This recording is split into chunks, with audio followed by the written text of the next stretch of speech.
शुभ सकाळ मित्रांनो. आज खऱ्या अर्थानं 26/4/2025 वार शनिवार सायंकाळचे सॉरी सकाळचे 6:30 होत आहेत. तर सांगायचा मुद्दा असा आहे, की आयुष्यामध्ये प्रत्येकाला काही ना काही अडचणी आहेत. आणि आजकाल झाले काय 2020च्या लॉकडाऊननंतर खूप चेंजेस झालेत. पहिलेही कोण कोणाचं नव्हतं, आजही कोण कोणाचं नाही.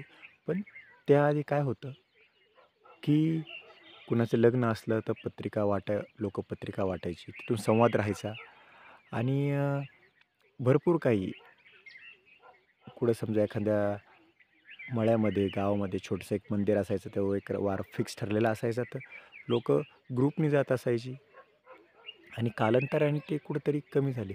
आज समजा कुठेतरी यात्रा आहे, इव्हेंट आहे, लग्न आहे. मग आजकाल आपण अर्धा किलोमीटर पण चालायला कुठेतरी म्हणतो की नाही जायचं, पण गेलं पाहिजे.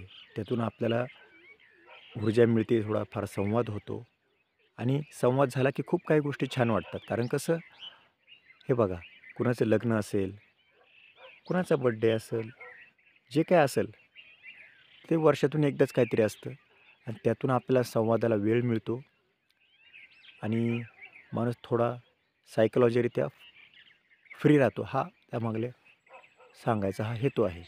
बाकी काही नाही. रामकृष्ण हरी मित्रांनो. सुखी राहा, आनंदित राहा.